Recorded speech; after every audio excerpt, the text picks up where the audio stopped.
नमस्कार दोस्तों, अंतर्चेतना के इस ताजा अंक में आपका स्वागत है। आज मैं आप प्रोफेसर सुधीर सिंह आपको अमेरिकी उच्चतम न्यायालय सुप्रीम कोर्ट ऑफ अमेरिका ने जो निर्णय दिया है उस निर्णय के आलोक में बात करूंगा, आपके सामने तथ्यों को रखूंगा। चूंकि अमेरिका एक बहुत बड़ा देश है और पूरी दुनिया की राजनीति सीधे या अप्रत्यक्ष रूप से अमेरिका से काफ़ी प्रभावित होती है। चाहे वो व्यापार का मामला हो, विदेश नीति का मामला हो या किसी भी क्षेत्र का मामला हो, निश्चित तौर पर अमेरिका से दुनिया प्रभावित होती है। ताजी जो रिपोर्ट आई है, जो जुडिशरी का निर्णय आया है, डिसीजन आया है, वो बेसिकली ट्रेड का है। और तुर्रा ये कि उसमें एक भारतीय वकील नील कात्याल जो है वो डोनाल्ड ट्रंप के निर्णय के खिलाफ सुप्रीम कोर्ट में आर्गू कर रहे थे। बहुत बड़े लीडिंग लॉयर हैं, पूरी दुनिया में उनका नाम है, अमेरिका के न्यायिक दुनिया में उनका एक अपना दबदबा है, तो इससे और चर्चा में आया। लेकिन जो दोस्तों सबसे बड़ी बात है कि 6-3 के बहुमत से अमेरिकी सर्वोच्च न्यायालय ने राष्ट्रपति डोनाल्ड ट्रंप के टैरिफ के फैसले को पलटा।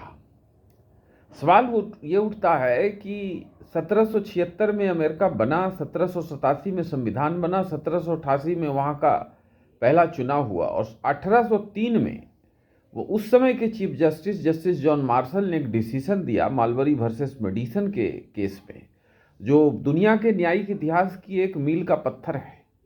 उस निर्णय में जस्टिस जॉन मार्शल ने बड़े स्पष्टता से ये बात कही थी कि जो कांग्रेस है वो कोई बिल पास कर सकता है, राष्ट्रपति उसको अप्रूव कर सकता है, लेकिन उसके बावजूद उस कानून की वैधता को मानना या न मानना सुप्रीम कोर्ट पर निर्भर है। इनडायरेक्टली उन्होंने कहा था कि अमेरिकन संविधान वही है जो जजेस कहते हैं, American constitution is what that जजेस से, और उन्होंने उस में स्टेट के दावे को रिजेक्ट कर दिया था। और ये न्यायिक पुनरावलोकन जो जुडिशियल एक्टिविज्म है, इसकी नींव डेमोक्रेसी में उस मालबरी वर्सेस मेडिसन मामले में रखी गई। आज दुनिया में जहां भी डेमोक्रेटिक सरकारें हैं वो इसका प्रयोग करती है। भारतीय संविधान में भी आर्टिकल 32 और 226 से हम जुडिशियल एक्टिविज्म की बात करते हैं। जहां भी लगता है कि हमारे अधिकारों का दमन सरकारें कर रही हैं तो जनता जो है वो न्यायालयों के शरण में जा सकती है। आर्टिकल 32 और 226 जनता को यह अधिकार देता है। अब आप फ्रेंच प्रेसिडेंट इनेमुअल मैक्रां के प्रतिक्रिया को देखिए। उन्होंने कहा कि डेमोक्रेसी में जो अवरोध कभी कभी होता है वो ठीक होता है। तो ट्रंप के जो बचकनेपन ने ये स्थिति पैदा करी। सबसे पहली बात दोस्तों कि अमेरिका के लोकतंत्र के लिए एक अच्छी स्थिति नहीं। ट्रंप जिस तरह से कर रहे थे उसमें अमेरिका का लोकतंत्र पूरी दुनिया में शर्मसार हो रहा था। अमेरिका पूरी दुनिया का सिरमौर है, सबसे बड़ी ताकत है, तो अमेरिका से ये भी आशा की जाती है, हमारे शास्त्रों में कहा गया है कि जो सबसे ताकतवर है उसको अपनी ताकत का इस्तेमाल बहुत ही सोच समझ के करना चाहिए।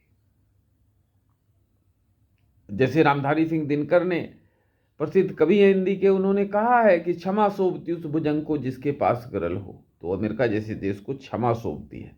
लेकिन राष्ट्रपति तो उतारू थे कि हम टैरिफ से ही दुनिया जीत लेंगे, सारा ट्रेड डेफिसिट खत्म कर देंगे। $200 बिलियन उन्होंने बना भी लिया टैरिफ लगा लगा के। 50% हमारे ऊपर लादा, 18% पर लाके पटका, फिर वो अब 15% पे आ गया है। सवाल ये है, एक पक्ष है, ये तो देशों की व्यापार चलते रहेंगे, लेकिन अमेरिका के न्यायिक इतिहास में, अमेरिका के लोकतंत्र के लिहाज से एक बहुत बड़ा फैसला है। और ये फैसला अमेरिका के राष्ट्रपति को ये नियंत्रित करता है, उनको ये साफ चेतावनी देता है कि अपनी मर्यादा में रहें, अपनी लक्ष्मण रेखा से क्रॉस नहीं करें। 1971 में एक कानून बना था जिसमें टैरिफ पर कुछ कानून बनाने का अधिकार अमेरिकी राष्ट्रपति को था।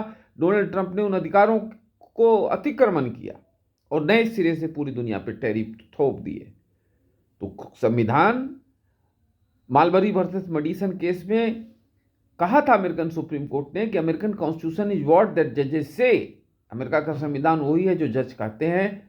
तो संविधान के प्रावधानों की पालना राष्ट्रपति करते हैं नहीं करते हैं, इसका देखरेख तो सुप्रीम कोर्ट ही करेगा, और सुप्रीम कोर्ट ने कर दिया। पूरी दुनिया के लोकतांत्रिक ताकतों को इस फैसले का स्वागत करना चाहिए। अब हमारे देश में तो जो विपक्ष है वो अपना ही आलाप लगाते रहता है। एग्रीमेंट हुआ तो भारत ने अपनी सारी हितों को बेच दिया, अब टैरिफ घटा तो भी वो भारत का सरेंडर है। तो उन्हें तो भगवान ही समझाएं, भगवान भी ऊपर से देख रहे होंगे कि भारत का विपक्ष जो है उसका मति भ्रम हो गया है। मैं बार बार ये कहता हूं कि लोकतंत्र में राजनीतिक दलों को कभी ये बात नहीं मानना चाहिए कि उस सत्ता में नहीं आएगा। जब सत्ता में आप आएंगे तो आप क्या करेंगे, वही लगभग व्यवहार आपका विपक्ष में भी होना चाहिए। इतनी गंभीरता, इतनी उत्तरदायित्व, इतनी रिस्पॉन्सिबिलिटी, इतनी अकाउंटेबिलिटी राजनीति में उन पॉलिटिकल पार्टीज को जरूर निर्वहन करना चाहिए जो सत्ता में आ सकते हैं या रहे हैं और जिनके आने की संभावना है। तो मैं मानता हूं कि भारत के विपक्षी पार्टियां इस बात पर पुनः थोड़ा सा मंथन करेंगी। विरोध के लिए विरोध लोकतंत्र के लिए अच्छा नहीं है, और ये डोनाल्ड ट्रंप ने भी ये बड़े पैमाने पर किया जो कि बिल्कुल गलत था, और अमेरिकन सुप्रीम कोर्ट ने उनको सही कर दिया। उनके सारे पागलपंथी वाले दावों को धता बता दिया। और ट्रंप की तो यह हालत है कि जब भी सो के उठते हैं तो कहते हैं हम भारत और पाकिस्तान के बीच में समझौता करा दिया, 200% टैरिफ ठोकने का धमकी दिया। अरे भाई 50% टैरिफ तो आप ठोक ही नहीं पाए, सुप्रीम कोर्ट ने इलीगल डिक्लेयर कर दिया, तो 200% कैसे ठोक देते। 100 बार बोल चुके हैं कि भारत और पाकिस्तान के बीच उन्होंने संधि कराई। अब उनको क्या बचा है ट्रंप साहब को बोलने के लिए? यही बचा है ना कि लालू यादव के दोनों बेटों के बीच मैंने समझौता करा दिया। तो ये इतने नीचे स्तर पर उतरना अमेरिका के राष्ट्रपति को नहीं चाहिए। कोई भी बड़ा पद जब आप धारण करते हैं डोनाल्ड ट्रंप साहब, तो उस पद की गरिमा होती है, ग्रेस से पद की गरिमा बढ़ती है।